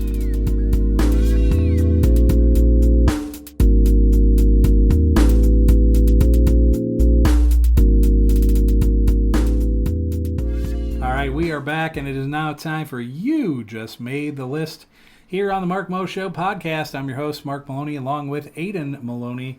And You Just Made the List. It's our top 10 list, 10-2, with our big number 1 reveal. We do this on various topics, and let's see, rules. Oh, shit, looks like we got one. Oh, no. No rules. Oh, thank God. Yeah. Woo. Yeah, I know I worried you a little bit Yeah. there. Yeah, just kind of with the overall temperature of the show. I get it. I get your anxiety. Yeah. But that got me one, all worried. No. We're good. No rules, baby. So this week, favorite rock bands. Now, I know how broad that is because there's a gazillion different rock genres. But ultimately, it's just what you like listening to or what you like listening to now, because we've done a couple of these. So I'll kind of roll first on this one. I do have an honorable mention. I could have had, for those of you that have listened to us back, even as far as the radio days, we had a friend, and we did was top intercontinental champions of all time. That's a wrestling thing, WWE. His honorable mention list was absurd. There's like 40 people on it. Jesus. And it was like, what the hell? And so we often refer to that when it's like we get a topic and we're like, oh, shit. Because you just know you're going to miss bands and whatever. But I think I have 3, 4, 5, 6, 7 on my honorable mentions. 7? I think I have 9. Do you? Okay, yeah, all right. We kept it relatively under control, which is important. My honorable mention list, number 1, the Pogues, Dokken, Rat, Glass Animals, Arctic Monkeys, Def Leppard, and Motley Crue. Nice. Those are my honorable mentions. And I do have a tie at 10, so technically there's one. But there's no rules. Yeah, there's one rule. Yeah, one rule, no rules. No rules. Number 10, I have Flogging Molly. Nice. And tied with Metallica. Beautiful. I've seen Metallica live. I haven't seen Flogging Molly live yet. Dave's got to get healthy. Dave, hope you're doing well. Both good. Number 9, 21 Pilots. They've kind of shot up the list over the years. And I've told people, because I had a rock block on my radio show a few weeks back, and I said, I really hadn't listened to them a lot. I had a friend who listened to them, went to their shows or whatever, and kind of turned me on to them. And I just remembered years back when they started, the kids would listen to a couple of their songs. Yep. So I knew they existed, but I was just like, all right. But then I started getting into alt rock, and I'm like, wait a minute. Yeah, hold up. Hold up. This content, this music is pretty good. So they made 21 Pilots. You made the list. Woo. Number 8, Megadeth. Great live, good stuff. Dave's insane. Love it. Number 7, Judas Priest. Pain, killer. That's all you get. Number 6, Black Sabbath. It could be Sabbath with Dio. It could be Sabbath with Ozzy. Either way, good stuff. Number 5, The Who. Magic Bus. Call back. So, number 5. Number 4, Dropkick Murphy. Gonna see them in September. Beautiful. I can't wait. I'm so excited. Number 3, Tesla. One of the best bluesy hard rock bands, maybe of all time. Vastly underrated. Number 2, Led Zeppelin. Nice. Been dazed and confused for so long, it's not true. That's all you get. That's all you get. I don't want Robert coming at me, man. Can't get content Jimmy matched. Page knocking on my door. Is that ice? No, it's Jimmy Page. Oh, shit. Oh, shit. That's worse. That's worse. He's going to get me. Yeah, he's going to cast a spell. Some shit. All right, what's your top 10? All right. I went a little bit of a different route. I saw best rock bands, and in my brain, I eliminated heavy metal. Oh, shit. I eliminated, like, new wave of British heavy metal, thrash metal. I just went rock, alt-rock. Okay. So, I would have added some of those bands you had on your list, but I eliminated metal, just went rock. Honorable mentions, Highly Suspect, Dropkick Murphy, Weezer, Red Hot Chili Peppers, Royal Blood, Chevelle, Alt J, Flogging Molly, and Mother. All great. Yes. Now the top 10. Well, 10 through 2. Got to save the number 1. That's right. Number 10, Peach Pit. Fantastic alt-rock band. Really like them. Number 9, 21 Pilots. Yeah. As well. Oh, yeah. Yeah. Twinsies. Number 8, Nirvana. Number 7, The Gorillaz. Number 6, I had Glass Animals. 5, Linkin Park. 4, I had Alice in Chains. Ooh, god damn it. Yeah. 3, I had Arctic Monkeys. And then my number 2 was Stone Temple Pilots. That's good. Yeah. That's good. See, I not on purpose, I excluded the entire grunge scene. Oh, sure. Because I definitely would have had Alice in Chains on there. And definitely would have had Soundgarden on there. Oh, there you go. Right. Damn. Yeah. All right. That's okay. That's fine. It's fine. It just leaves more future lists. It does. It really does. It's beautiful. It's beautiful. All right. My number 1, Run to the Hills, Run for Your Life. Iron Maiden. My man. Seen them live 11 times, 12, something like that. Got to bump up those numbers, man. Got to bump up those numbers, man. They're coming back. You got to do it. What a great band. Remarkable. Maybe, if we're talking all genres, maybe one of the best bands of all time in terms of their lyrics, in terms of their musicianship, in terms of their live shows, their visuals. You got a mascot. Right. You name it. It's maybe the most perfect band. And I love it, man. They're great. Yes. They're great. That is fantastic. Well, should I have included metal into my rock list, they definitely would have been near the top as well. My number 1, though, excluding metal, is Green Day. Ah, yeah. Yeah. Yep. Yeah, they're going to be at Ride Fest, too. I think they're going to be on Sunday, though. Oh. So I won't get to see those when I go on Saturday. Dastardly Devils. Yeah, the Sunday lineup was kind of weak, and it was just like, if you're paying all that money, for me, I want to get the most bang for the buck. Like, sure. If I can go and be like, okay, there's 4 or 5 bands I really want to see, to me that's value. Yep. And then like Green Day is like Green Day, and there's like not a whole lot else on that bill I want to see. It's like, well, shit, I'll just wait till I come to town. Right, that's fair. To do that, and I think Friday was kind of the same way. A lot of really obscure bands, like Weird Al was on there. I'm sure Weird Al would be a so blast. Cool. Yeah, I think that would be fun. But Saturday's got the bill. Yep. They definitely have the bill, and looking forward to seeing Dropkick. Looking forward to seeing Weezer, The Damned, Jack White. Say AJR was going to be there. AJR is going to be there. Yeah, there's a lot of bands, so I'm solid. Pretty psyched for Saturday. Hell yeah. The Beach Boys. Right. Beach Boys. How the hell did they? Who cares? Right. It's like they're gonna. I don't even know if any original members are still alive. But oh yeah.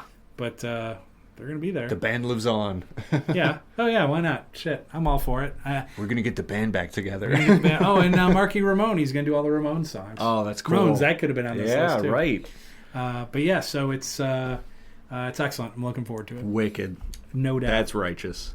And as always, we missed a band. You guys are free to hit us up on socials, DMs, whatever, and let us know. Yeah, absolutely. And let us know how you took the genre of rock, because it is so wide. All-encompassing. All-encompassing. It really is. It's now time for review preview. I have a magazine article that I write. It's review a movie, preview a movie coming up, and I kind of thought, hey, why not put that in our podcast as well? Right. We've been doing it. Actually, it was in the radio show, and then we kind of kept it on as one of our segments. So the other night, I went to see a movie, and I wasn't sure. Like, I've seen movies about race cars before. Now, I'm a sports guy, maybe not as big of one as I used to be, but it's baseball and football and that kind of stuff. Racing never really did anything for me necessarily. Would I turn down an infield pass at Daytona 500? Hell no. I would go. It's supposed party, to be, man. It's a party, right? Yeah. I'm all about the party. It sounds like fun. But as far as round and round and round and round and round, it's like nobody wants to root for a crash because somebody could freaking die. Right, I mean, right. Twisted do you have to be for that? Yeah. But, it's just round and round and round and round and round. They're going so damn fast. It's just like, I don't know. And some people are so just like, hey, number 44, hey, number 24, Jeff Gordon, woo! I mean, I'm not that guy either. Yeah. Where you're just like, oh man, I cheer for this driver, and it's like, all right, okay. I'll stand on the side of the Dan Ryan Highway in Chicago would be like, woo, go white Ford Bronco. Oh no, well you can't do that. It's good. Can't do that. Oh man. Whew, anyway, gotta wake up early in the morning to get OJ past me. For sure. The movie I'm reviewing is F1. So in the 90s, Sonny Hayes was a Formula One's most promising driver until an accident on the track not only ended his career, almost killed him. 30 years later, the owner of a struggling Formula One team convinces Sonny to return to racing and become the best in the world. Whoa. You can't be CM Punk. What are you doing? At any rate, driving alongside the team's hotshot rookie, Sonny soon learns that the road to redemption is not something you can travel alone. This film was fast-paced and exciting. I sat on the edge of my seat multiple times, was not planning on it. I went late. I stayed awake for the whole movie. Nice. For anybody that knows me, that is a hell of an accomplishment. It's a task. Especially with those reclining seats. Man. God, get out of here, man. If it's a slow movie, I'm done. Oh, yeah. I am taking a nap. Snoozing. Oh, snoozing big time. I love that all the characters in this film were deeply flawed. Like, they all had... None of these characters were perfect. They all had baggage, and I love that. It's kind of like human. It's very human. Yeah. And Brad Pitt was excellent in this film. Some of the best acting he's done in some time. And I mean, he did 12 Monkeys, and he's done a lot of really good movies. But this was fantastic, and I enjoyed the film from front to back. And I give it 8.5 out of 10. Nice. That's a good score. It was really good. Yeah. It was really good. And some people are saying the way this film was done, that they want to do a collab and have Brad Pitt's Sonny Hayes go up against Tom Cruise guy from Days of Thunder. Oh, no shit. And do some sort of like combo movie there with two quote unquote washed up drivers. Right. So if they kind of do something, that'd be cool. That's awesome. That'd be very cool. So you know what's not gonna happen, but could be funny. What's that? I know what you're about to say. Go ahead. Little Ricky Bobby in there. That'd be I'm on fire. Just as a cameo, baby. Oh my God, that would be That's all I'm saying. Fantastic. That's all I'm saying. Shake and bake. Oh man, I love that. Yeah. The one I'm previewing is The Naked Gun. Now, I am a huge Leslie Nielsen fan.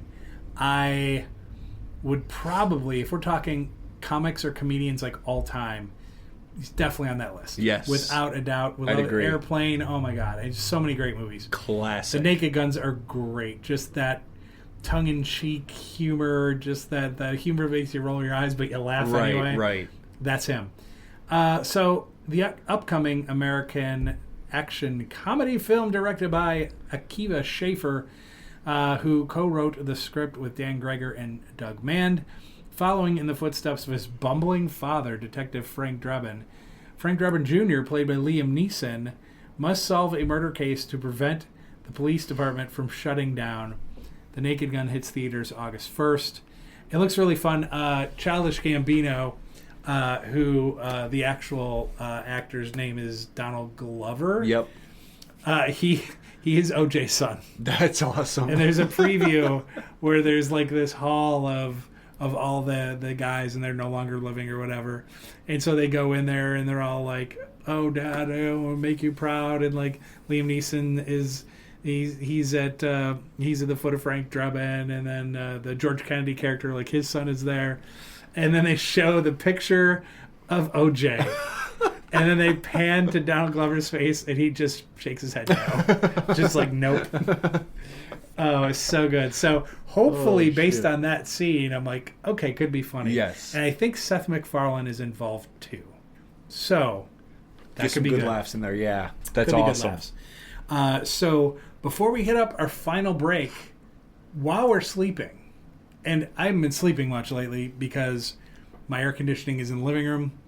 Gets hot in the back of the house, so I've been sleeping on the couch, which means I really haven't been sleeping. Right. But when we do sleep, Aiden's on this shit. So I gotcha. So whether it's gaming, movies, a TV show, something on YouTube, whatever, that we seem to have missed, this dude, he's gonna find it. Mm-hmm. What did we miss? Well, while you were sleeping, one of my favorite shows of all time is back. Oh. Criminal Minds Evolution. Oh, okay. Is the show that people missed while they were sleeping. I think it does decent numbers, but it's like streaming exclusive, right? So you need like the Paramount Plus thing, so yeah. Not everyone can see it, and I know most people don't want another streaming service if they don't already have it, but it is phenomenal. It picks up like the timeline is perfect, right? Because the original Criminal Minds ended, I think, in the mid to late 2010s, and then this show picks up kind of in today's era, like the post-COVID modern media technology era, and it's awesome. It's awesome. Now the main guy he was in the other one, right? Joe Mantegna or whatever. Yeah. He's in it. Most of the cast is back. Mm-hmm. And, like the overview, for anyone unfamiliar with Criminal Minds as a whole, an elite squad of FBI profilers analyzes the country's most twisted criminal minds. Get it? It's the name of the show. That's good. Damn. Anticipating the perpetrator's next moves before they can strike again.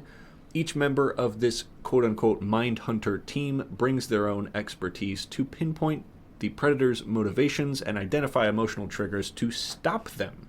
So it's fascinating because it's like scientific analysis of these perpetrators, these criminals, from like a profiling standpoint, and not the profiling we're used to here in America with right. with police, but like profiling as in like the victimology, their actions, behaviors, signatures, things like that, which is why it's called like the behavioral analysis unit, because that's what they analyze. That's what they analyze to find these bad people. And in the most recent seasons, it's still, I think there was a new episode yesterday, 2 days ago for you lovely listeners. Like, it's ongoing, and it's fantastic because it deals with, like, the politics of working in the FBI, of how it's kind of all intertwined with senators and the president and the press and everything. Yeah. On top of, hey, all this crazy shit's going on around them, like intergovernmental bullshittery. Oh, for sure. But then they still have to go out and catch these terrible criminals. It's such a fun watch. It's really fantastic. So for anyone interested in that type of TV show, if you don't have Paramount Plus, I find a way to torrent it or something. Sure, yeah. I mean, shit. Like, I've flown the old pirate flag a couple times in my day, but yeah, it's fantastic and would highly recommend. Awesome. All right. Well, that's a good one. I honestly, I didn't know that show existed. I mean, I know Criminal Minds did. Yes. But not this version of it. Yeah. So I'd have to check that out. It is I very enjoyed cool. the original. Oh one, yeah, so. yeah. And if you know how the story kind of wrapped in the final network TV series and where it picks up today, it's very cool. Oh, all right. Yeah. Okay, good teaser. All right. Well, go out and watch it, folks. Damn right. For sure. We're going to take a quick break. We come back. We've got our beer review and a very special tier listing.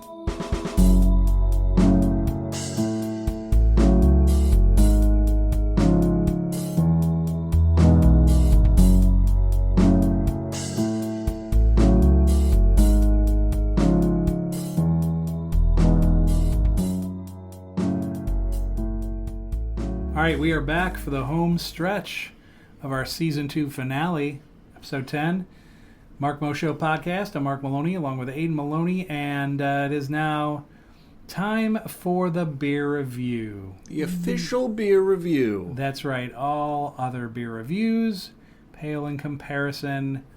End of sentence. End of sentence, yeah. This is it. This is not as good as this A one. fair comment, yeah. Yeah, no doubt. So, each week we review a beer. Then this week we're actually doing a hard cider. Ooh, fancy that. Yeah, definitely. So what do we have this week, Aiden? This week we've got Wicked Grove Cidery is who produces this. It's an Imperial hard cider, black cherry hard cider. So it's apple and black cherry. I believe Wicked Grove is exclusive to Aldi. I'm not entirely sure, but it's a cidery out of Middlebury, Vermont. Vermont seems to have lots of apples, which is fantastic for them, and even better for us, really. Mm-hmm. But it seems pretty popular. The average rating is a 3.6 out of 5 from everyone who checked into it, which we will be doing as well. 8% ABV, so a little more saucy than your typical Angry Orchard or Red's Ale or anything like that. Yeah. So we will be sampling this today and telling you on a scale from 0 to 5 what we think of it, and also give tasting notes as we do. Indeed. So slancha, and let us know in the comments what you are enjoying at home. Ooh. Oh, that's super nice. Just slight carbonation to it. Just enough. Just enough, yeah.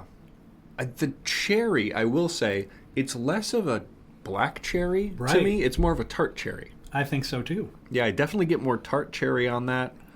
I'm not sure what type of apples they used, but it could be the tartness of the apple itself making me think that. That's probably the case, to be completely honest. Yeah. But that is really nice. That's super refreshing. And you cannot tell. You cannot tell that it's 8%. Oh, gosh, no. No. This would get you in trouble. This would get you in trouble for sure. I really enjoy this. As far as ciders go, and typically I don't like ciders that are very sweet.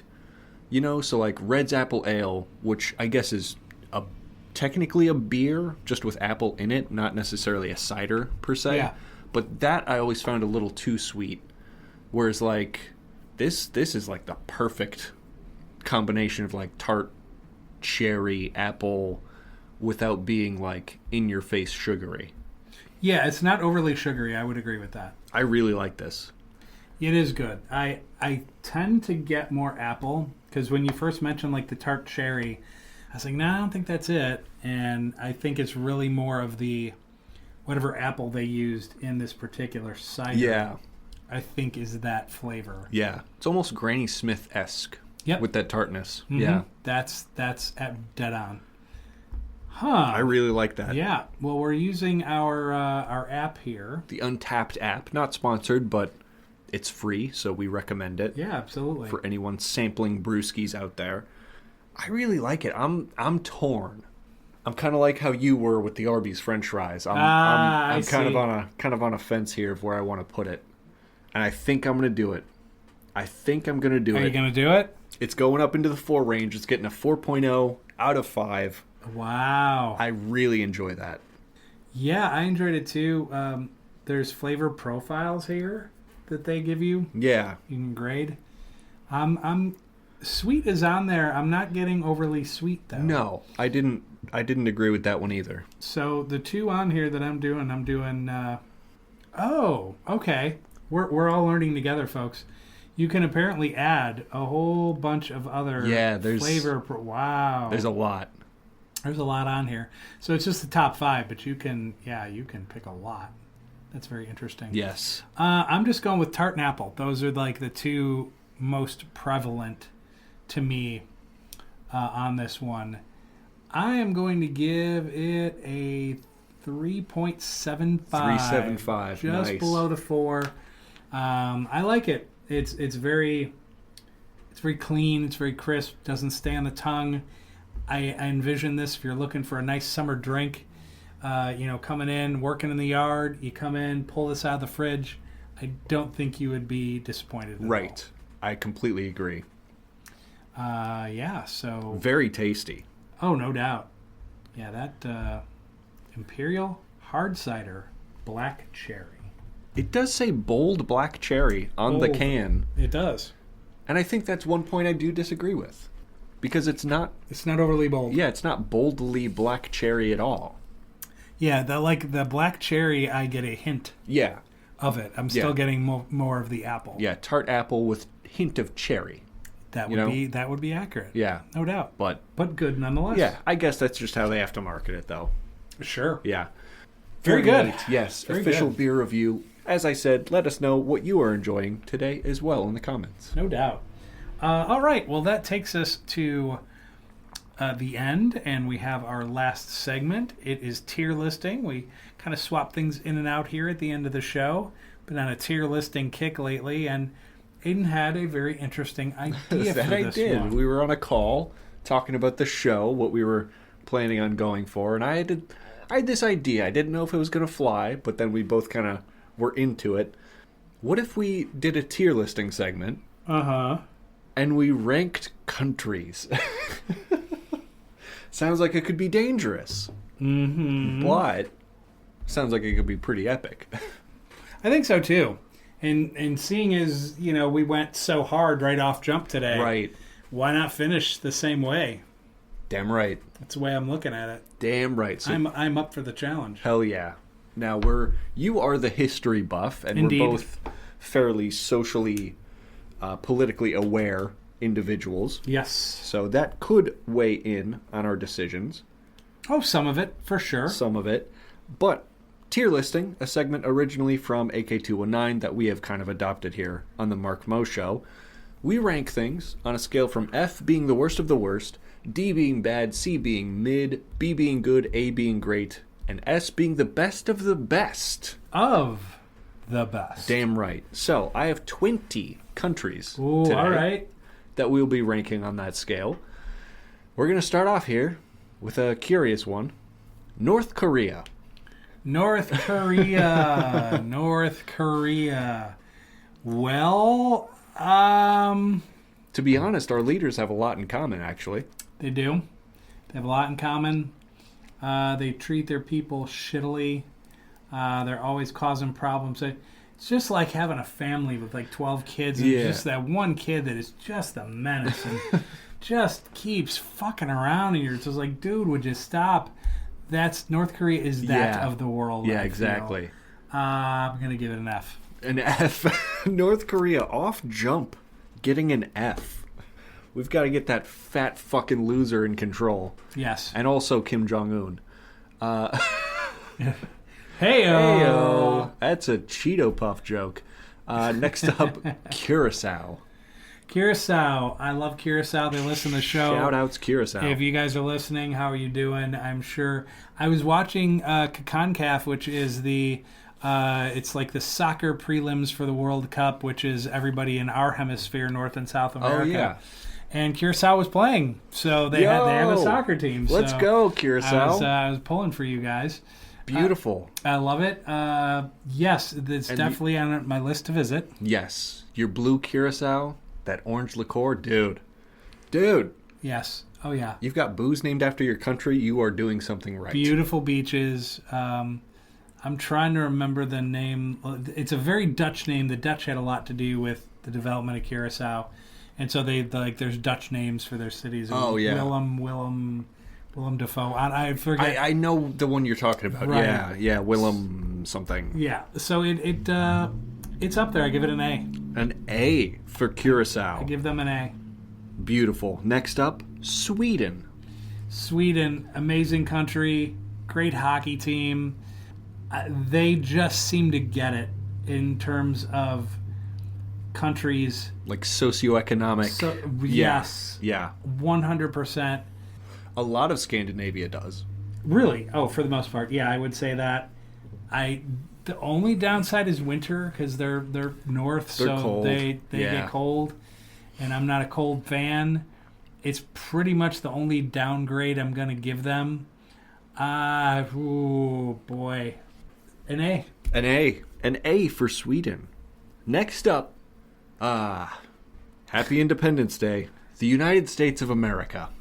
Where do we rank the country in which we live? This is kind of like the Fry review. So you have to kind of just grade on what you get. Yep. You can't sit there and say, oh, remember America, Reagan, Sean and City on the Hill, and all this stuff, John F. Kennedy, and, well, yeah, they killed him. So, yeah. Yeah. He's like, oh, I know how America should be. No. Thanks, CIA. Yeah. Robert Kennedy. No, wait. Hey, don't do that to my brother. Now, what he meant was... Pop, pop. MLK. Well, what we need in this country... Pop, pop, pop, pop, pop, pop. Thanks, FBI. Yeah, it's... God. The more you're just like... You try to find the good in what it is. It's within some of the people... And that's about it. Right. I really... We now, have look... We have to rank it as it is. As it is. Comes. And I'll tell you, I mean, because I'm a big traveler. Road traveler. I've been to Montana. It's gorgeous. I've been to Wyoming. It's beautiful. Yeah. The Pacific Northwest. I really love it out there. The Grand Canyon. As goofy as Florida is, and wish... Like, there was that one Bugs Bunny cartoon where he cuts Florida off with a handsaw. And there's times, like, I really wish I could do that. But I've been there, and I spent a full year there, and I love the beaches, and I just love, like, the tropical party vibe, and, like, I love that shit. I loved going out to the Keys. There's so many people that, like, there aren't many Floridians there. Especially in a lot of those towns, it's people that went there from New York and Chicago and Detroit and other places. So, like, that part of it's fine. The rest of it just sucks. Right. But it's part of the U.S., so you got to grade it. Florida man, yeah. Oh, God. I won't go F because we're not North Korea yet. So I'm gonna go D. And begrudgingly it's D. Begrudgingly. It just is. I wish I could at least get it in the C's, but I can't. Yeah. No. Not right now. Yep, I'd agree. Next up, Mexico. Our southern neighbors. Yeah, and I love their president right now, and she's basically told Trump to go fuck himself numerous times. Good. So solid. I love that. I love her. And they do, but not without their issues. Sure. The drug cartels and other things like that, and like our people go down there on vacation and then they end up missing, and so like there's issues, okay? Right. Without question. Once again, the upside that Florida has, though, tropical, nice, beautiful, right? Really beautiful parts, a lot of history as well. I can't get it above C though. I can't just because of all those other issues that they happen to have, but it also has a lot of redeeming parts too. Yeah, so C down the road. Yep. Next up, England. Technically part of the UK, but... Tally-ho. Tally-ho, spot of tea. Let's have some tea and crumpets, all right. Little rabbit, all right. Oh, God. What if we make everybody in the world hate us? That's easy. There's a Staples button. That was easy. Yeah. So I guess technically it would be UK, but I wanted to single out England. It should be. It should be singled out. Because, I don't want the Scots associated with the English. Or the Welsh. The Isle of Man. God forbid. Right, exactly. So England alone. Man. On a scale from F to S. Here's the thing. Great history. London looks like a cool town. The culture, from music to movies to so many contributions that way. Oh, yeah. But you can't get past the colonialism. You can't get past the slavery. You can't get past all the shit they did to the Irish and the Indians. It's tough to ignore that part of it. It really I'd agree. is. Although they do have a lot of upside too. Tough. Man. Yeah. But I can't grade it as low as America, so I gotta go C. C, right down the road, mixing it with Mexico. Yes. Yep. Curious. England, enjoy your C. Enjoy your C. I'd have been a little more biased, but I can appreciate where your head's at. You're Biased which way? I would have given him like a D minus, maybe. I also would have ranked USA lower. Oh, but I'm not allowing my bias to sway, Okay. No, since that's fine. you are the tier list D. The tier list D today. Yep. Okay, that's Next fair. up, staying in Europe, Germany. Germany. Boy, there's a lot of history there that's hard to ignore. Yeah. That part is super hard. However, I think they've come a long way as a country. Growth is important. Growth is important. I think when you look at Germany and Europe as a whole, and they're the beacon of democracy. Right. Man, what the hell is going? Like, Yeah. somebody flipped the damn script. I will tell you that. I think we know who. Yeah, but I have an idea with some of the people. Honestly, I'd have to say B. Like, it is definitely on my list of countries I want to go to. We've had family, and I think they've moved in the right direction over the years, Right. despite their awful history. I would agree. That's character growth right there. Yes, 100%. Yeah. Next up, going south again, Brazil. Brazil. Man, I went to Key West one time, and I took this guy Brad with me, and there was this fantasy fest and a huge parade, and it was just chaos and fun and whatever. But to wrap it up was this massive, like, I don't know, it was like a wagon or something, a bunch of people in it anyway. And it was like carnival. So you follow this huge truck with all these people in the back. And like there's this music, it's like doo, doo, doo, doo, doo, doo, doo, doo. And literally everybody watching is exactly what it sounded like, by the way. Right. So everybody that's watching the parade, everybody is folding in back behind this truck. Awesome. The best part of it is there's these Bible bangers, and they were like, "For Jesus Christ, you're all sinners." Jesus. And literally, it was like a Naked Gun comedy. Like, literally, when this thing passed, everybody just floods the street. They're like, "Please consider Jesus!" And like the guy gets run over. It was like so great. Holy shit. So we're like all folded in behind these guys, and he goes all the way to the end of Duval, and they just kind of park, and everybody jumps off the back of this thing, and it's like carnival. And everybody's dancing, and the music, and the people in the costumes. I was just like, this is awesome. That's cool. So if Brazil has that energy, I'm all for it. They also have a climate that is great. Their beaches look amazing. I'm sure they're not without their issues. Yeah, deforestation, all of that. Yeah. So- Sociopolitical susness. Yeah, that's a problem, but I give it a B plus. Going B plus for Brazil. B plus. Highest ranking thus far, which I fear. I got a couple A's in there, don't I? Oh, you do. You're Yeah. right. My bad. I fear that won't continue. Next up, Russia. Russia. First off, we have people from Russia that listen. I love you guys. Thank you for listening. I know it's so similar to what we have. We're like, please don't associate the United States government with the people. right. The quiet majority of us, we're pretty chill. Trust us. And I imagine it's the same with Russia. I would assume so. I would imagine. I really would, and I don't fault the people for that at all. From what I've heard, the people are great, and some of you listen to the show, and we appreciate you very much. But the country as a whole, get the fuck out of Ukraine. I've had enough of your shit. And by the way, if it weren't for your nuclear weapons, militarily, you guys would rank like 20th in the world. Like, you wouldn't even be up there. Right. Like, Afghanistan kicked your ass, and now Ukraine's kicking your ass. It's like, you guys got problems, Yeah, man. man. I feel like this is the Festivus dinner. I got a lot of problem with you guys. Right. It's just really, it's just kind of weak, but doesn't mean the people are weak or your culture is weak. It's not. I'm sure it's cool. I've had a friend that went to Red Square before the Putin bullshit. She loved it. She thought it was amazing, and the people were amazing. So They've got vodka and Adidas tracksuits on their side. They really do. Tracksuit Mafia, baby. My man. I gotta love it.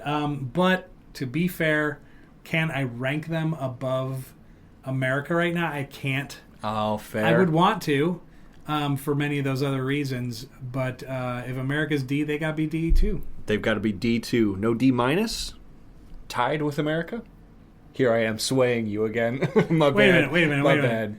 America was D minus? I thought they were just D. No. Did you put the minus? No. America's D. Oh, okay. I was offering if you wanted Russia to be D minus or not. Nope, just a D. Tied. Yep. You're tied with us, babies. Welcome. Next up, one of the countries you mentioned being brutalized by England, India. India, yeah, they got a lot of issues there, political and otherwise.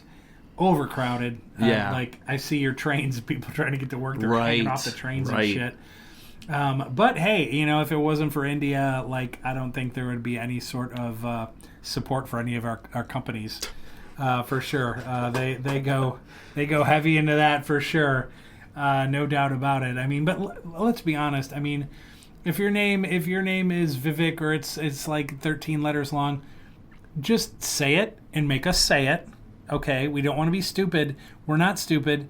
Okay, some people here are stupid. Yeah. But I'm not stupid. So if it's a long 13-letter name, hey, pronounce it.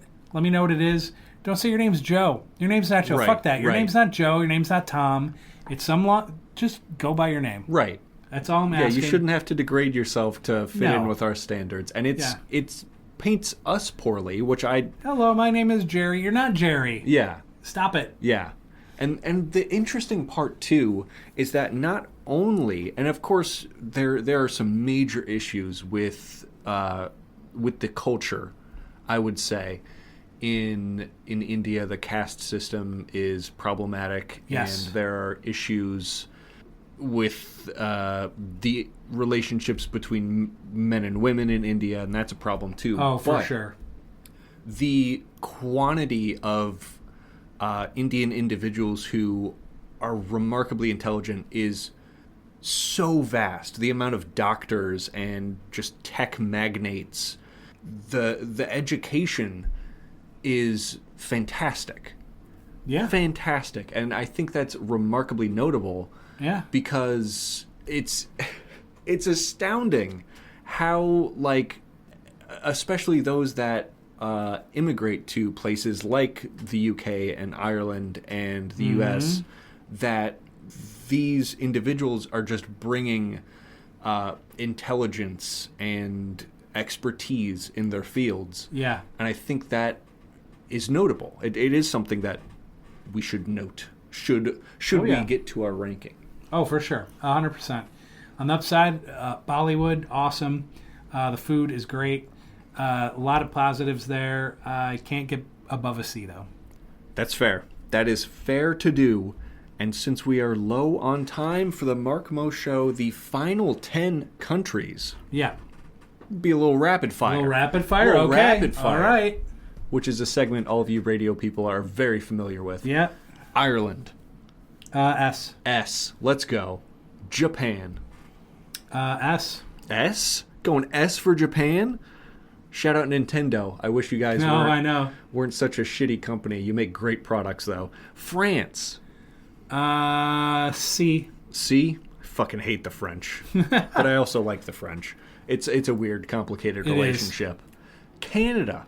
Good old Canada. S. S? My man, at least you guys have healthcare. South Korea. B+. B+. B+. I know K-pop gets kind of an interesting rep around here, but I always found it kind of groovy. Indeed. You know? Italy. Italy. Ooh, rapid fire. Fuck. I know. Think of the pizza, though. C+. C+ for Italy. The plus came from the pizza alone. I know it. As soon as you said it. Ukraine. Ukraine. S. Go S? Ukraine. Spain. Spain. España. Oh, man. A. A? Going A for Spain? I would have included Portugal, but, we had to keep the list to 20. For sure. Australia. Australia. That's a solid A. A for Australia. Yep. The final country in this tier listing, Iceland. Iceland. Has a lot in common with its Scandinavian brothers. It does. And women outnumber men 3-1 or 4-1, Something whatever like it is. that. It's substantial. And they actually put all their bankers in jail in 07 and 08 when all As that they shit should happened. have. Yeah. A+. A+ for Iceland. Beautiful, beautiful tier listing. I would say we kept a level head I think so. and ranked right down the road. To recap, North Korea, F. Curacao, A. Sweden, A. US of A, got a D. Mexico, C. England, C. Germany, B. Brazil, B+. Russia, D. India, C. Ireland, S. Japan, S. France, C. Canada, S. South Korea, B+. Italy, C+. Ukraine, S. Spain, A. Australia, A. Iceland, A+. That's it. That's it, baby. The countries of the world tier Yeah. listing. If your country was on there and we bagged on it, Don't well, take anyway, it. Don't yeah. take it personal. Don't take it personally. We're not attacking you, just your country, and I'm sure you probably feel us in a similar way. Yeah. But anyway, thanks for listening in. It's been the Mark Mo Show, Season 2. We'll come at you, if not next week, the week after, with Season 3. Now, if there's anything you like, anything you want to see change, anything you want us to do, hit us up in the socials. We're happy to listen to you and make changes when necessary. Once again, a special thanks to the guy to my left, the co-host Aiden Maloney, who's also the man kind of behind the scenes on the production. Appreciate him, and make sure you listen to Aiden Spelled the Right Way for all sorts of great gaming content that's on YouTube. And my radio show, which is Tuesday nights at 9 p.m. Central and Fridays at 4 p.m. Central. That is after hours. A lot of good music there as well. Special thanks to a few people in town that do support us: Geitonia Greek Grill, Smoketown Blues Barbecue, Valpo Family YMCA, Currie Ford of Valpo, Currie Buick GMC, Simko Signs Life Care Centers of Valpo, The Entertainer Magazine, and of course, Aiden Maloney. Thank you so much for listening in. 2 seasons strong. Let's keep it going. Damn right. Please like and subscribe.